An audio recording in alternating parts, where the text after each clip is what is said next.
Bismillahirrahmanirrahim. Assalamualaikum warahmatullahi wabarakatuh. Alhamdulillah kita dapat berjumpa pada kesempatan kali ini hadir pada mata kuliah saya di Teori Ekonomi Makro. Perkenalkan, nama Bapak Aulia Dawam SMA atau bisa dipanggil Pak Dawam saja.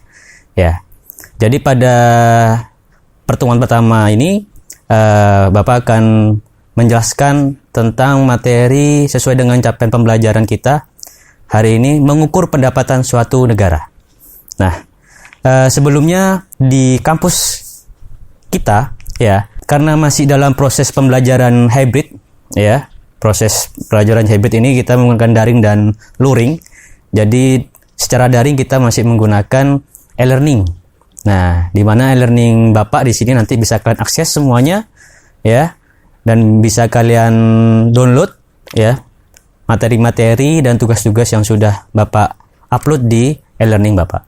Nah, oke. Kita lanjut ke materi berikutnya terkait dengan mengukur pendapatan suatu negara.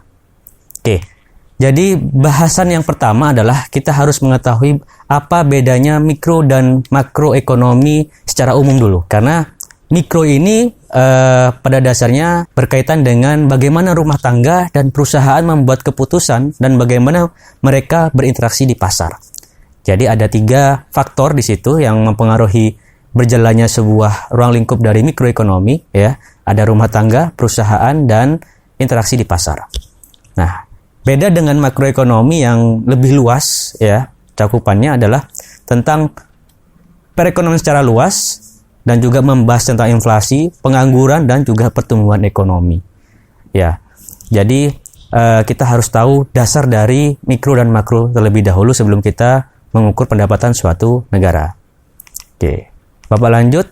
Jadi makroekonomi ini sebenarnya menjawab beberapa pertanyaan yang nanti harus kita ketahui bersama, ya. Jadi salah satu pertanyaan yang bisa dijawab dengan makroekonomi adalah berkaitan dengan rata-rata pendapatan tinggi di berbagai negara, ya. Jadi kenapa berbeda nih antara pendapatan di suatu negara dengan negara lainnya? Nah, itu nanti akan dibahas dan bisa dijawab dalam pembahasan makroekonomi. Kemudian berkaitan dengan harga. Ya, harga kenapa kok meningkat dengan cepat dari periode waktu kemudian stabil di periode waktu yang lain. Nah, itu nanti bisa dibahas juga dalam makroekonomi. Berikutnya, mengapa produksi dan pekerja meningkat di beberapa tahun dan menyusut di waktu yang lain? Nah, apa sih penyebabnya? Ya, produksi dan pekerja itu kok bisa meningkat dan menyusut di waktu yang lain?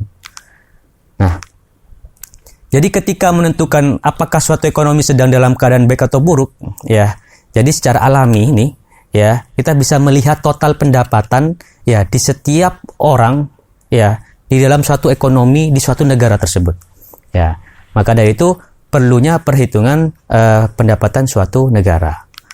Nah, jadi untuk sebuah ekonomi secara keseluruhan pendapatan harus sama dengan pengeluaran karena, ya, setiap transaksi memiliki pembeli dan penjualnya. Setiap dolar atau setiap rupiah, ya, yang dibelanjakan pembeli adalah $1 atau Rp1 pendapatan untuk penjual. Nah, jadi seperti yang saya bilang tadi, ya, untuk mengetahui secara keseluruhan perhitungan ekonomi suatu negara, ya, kita harus mengetahui bagaimana menghitung, ya, ukuran pendapatan dan pengeluaran suatu ekonomi di suatu negara dengan cara menghitung tentang PDB-nya atau produk domestik bruto. Ya. Nah, produk domestik bruto ini adalah nilai pasar seluruh barang dan jasa akhir yang diproduksi di suatu negara dan pada periode tertentu. Ya, jadi kalau dalam satu periode, ya, biasanya kan dalam 12 bulan atau 1 tahun, ya, itu akan dihitung nih, ya, PDB-nya di suatu negara bisa terlihat di situ bahwa ekonomi di suatu negara tersebut dalam keadaan yang baik atau dalam keadaan yang buruk. Nah, kemudian persamaan pendapatan, ya, dan pengeluaran dapat diilustrasikan dengan circular flow diagram ini. Nah, jadi dalam cakupan makroekonomi dan pengukuran domestik bruto ini bisa dilihat dalam circular flow diagram berikut ini. Ya, jadi yang pertama, karena kita bahasanya tentang makroekonomi, jadi ada 4 sektor. Ya, di mana yang pertama adalah market for factor of production, ya. Jadi harus ada pasarnya, kemudian ada perusahaannya, kemudian ada household atau ada rumah tangganya, kemudian ada pemerintahnya nanti. Ya. Jadi bisa dilihat dari circular flow diagram tersebut. Oke, Bapak lanjut. Jadi komponen-komponen PDB ini ya mencakup beberapa item yang diproduksi di ekonomi dan dijual secara legal di pasar. Dan apa yang tidak dapat dihitung dalam PDB? Yang pertama, ya. Jadi PDB ini kan mengeluarkan hampir semua item yang diproduksi dan dikonsumsi di rumah dan yang tidak pernah masuk pasar. Kemudian yang kedua adalah PDB mengeluarkan barang yang diproduksi dan dijual secara ilegal seperti obat-obatan terlarang, itu jadi nggak masuk dalam perhitungan PDB. Ada 3 cara perhitungan pendapatan nasional, ya, atau GDP atau GNP bisa kita bilang, ya, gross net product atau gross domestic product, ya, dalam satu negara. Yang pertama bisa dihitung dengan dari sisi outputnya atau output approach atau metode produksinya, ya. Yang kedua dapat dihitung dengan cara expenditure approach atau dari sisi pengeluarannya, ya. Yang ketiga dari income approach atau sisi pendapatannya. Nah, dari ketiga perhitungan ini nanti kita akan mengetahui bahwasanya dalam menghitung suatu negara itu tidak hanya dilihat dari satu sisi saja, tapi dari beberapa sisi, karena di sini ada 3, jadi ada 3 sisi. Ya. Oke, kita bahas yang pertama terkait sama perhitungan dari sisi output. Nah, jadi dengan metode ini, ya, pendapatan nasional itu dihitung dengan cara menjumlahkan produk atau output, produk dari output barang itu, ya, dan jasa-jasa, ya, selama satu periode tertentu. Kemudian kalau di Indonesia sendiri, ya, jadi itu dihitung dari penjumlahan output dari yang dihasilkan oleh sektor-sektor seperti perekonomian, ya, pertambangan, ya, pertanian, kehutanan, mungkin pariwisata dan perdagangan dan lain-lain.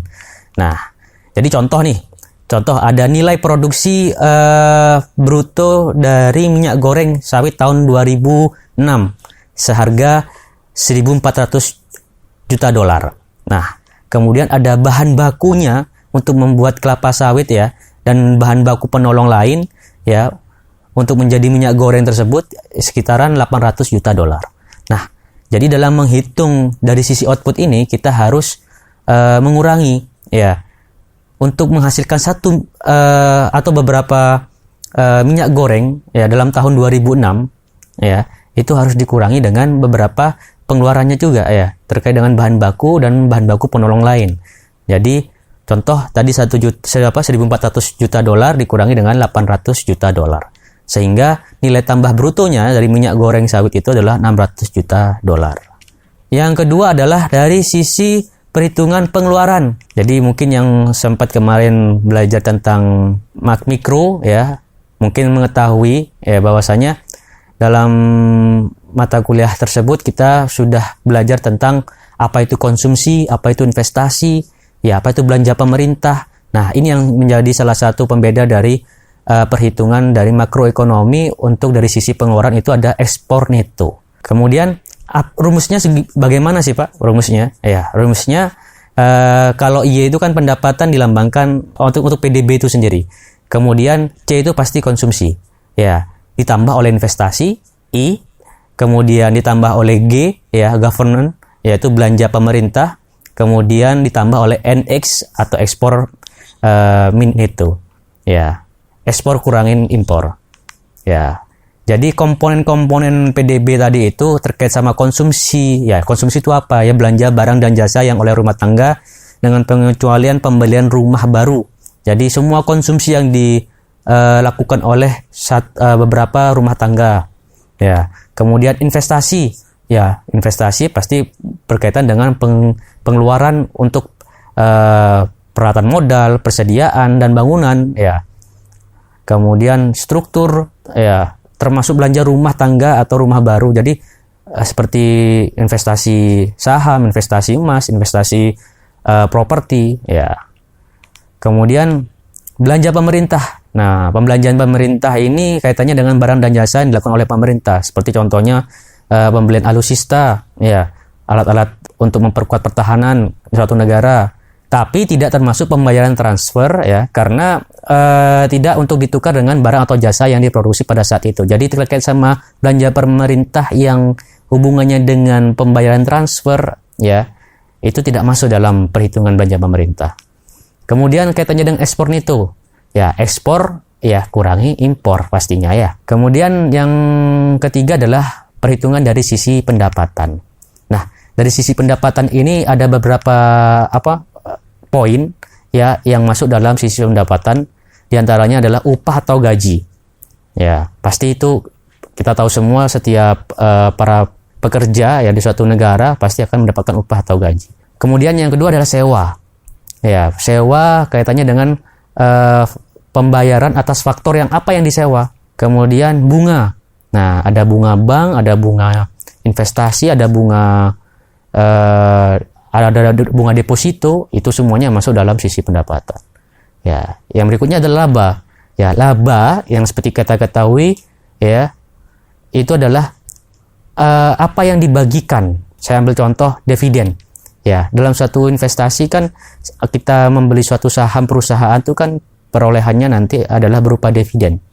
Ya, hak milik saya bilang. Ya. Kemudian nantinya akan masuk dalam perhitungan pendapatan nasional juga. Yang kelima adalah pajak usaha tidak langsung. Ya, yaitu adalah pajak atas produksi dan penjualan barang dan jasa. Ya. Jadi contohnya pajak usaha tidak langsung itu saat kita menjual barang dan jasa, ya kan pasti ada beberapa pajak yang dibebankan mungkin dengan terbuatnya suatu produk atau jasa yang ditawarkan kepada konsumen. Nah, itu masuk dalam pajak usaha tidak langsung. Nah, kemudian yang keenam adalah subsidi pemerintah, di mana subsidi pemerintah ini kaitannya dengan barang dan jasa yang dikurangi dari perhitungan pendapatan nasional. Ya, seperti subsidi bahan bakar. Jadi, apa sih komponen dari PDB itu sebenarnya? Ya, jadi yang paling banyak itu seperti kita ketahui adalah konsumsi itu sendiri. Dalam komponen itu konsumsi paling banyak. Jadi, seharusnya suatu negara itu lebih menggiatkan ya untuk masyarakatnya lebih banyak berinvestasi. Berikutnya, dalam suatu perhitungan pendapatan suatu negara, ya kita harus mengetahui juga apa itu PDB nominal dan PDB real. Ya, dimana kalau PDB nominal itu berkaitan dengan barang dan jasa yang harganya saat ini. Tapi kalau PDB real adalah produksi barang dan jasa yang tetap. Tetap itu maksudnya keseluruhan. Ya, ditetapkan di awal tahun mungkin 2021 mungkin harga awal barang tersebut keluar 5 juta. Ya, itu yang PDB real. Ya, tapi kalau di tahun 2022 jadi sudah 20 juta, nah itu yang PDB nominal saat ini. Nah, mungkin sekian dari Bapak ya. Untuk tugasnya ya ada sudah Bapak kasih di e-learning ya, kaitannya dengan cara menghitung PDB real dan PDB nominal ya. Dan juga di PowerPoint yang Bapak kirim di e-learning itu sudah Bapak sediakan contoh-contohnya ya. Kalian tinggal nanti mengerjakan kaitannya dengan perhitungan PDB real dan PDB nominal. Sedikit rangkuman dari Bapak ya. Jadi kalau kita bicara PDB itu adalah satu-satunya ya ukuran terbaik untuk mengetahui kesehatan perekonomian suatu masyarakat. Namun ya PDB per kapita ya memberi informasi tentang pendapatan dan pengeluaran warga rata-rata dalam perekonomian. Jadi kalau kita ingin mengetahui ya per rumah tangga ya kita harus menghitung PDB per kapitanya. Tapi kalau suatu negara ya PDB secara real ya dan juga nominalnya. Jadi semakin tinggi PDB per individu, nah mengindikasikan semakin tingginya standar hidup. Namun, ya PDB itu bukan sebuah ukuran yang sempurna bagi kebahagiaan atau kualitas hidup. Karena apa? Ada banyak sekali faktor yang berkontribusi dalam suatu negara untuk masyarakatnya selain pendapatan. Ya, seperti nilai waktu luang, ya, nilai lingkungan yang bersih, ya, nilai yang hampir semua orang nggak bisa miliki. Ya, waktu luang terutama ya. Kemudian waktu untuk keluarga mereka ya secara sosial itu yang jarang mereka miliki untuk kesejahteraan. Oke, jadi segitu dari Bapak Ya, kita bisa ketemu lagi nanti di pertemuan kedua, akan membahas tugas yang sudah Bapak kasih di e-learning.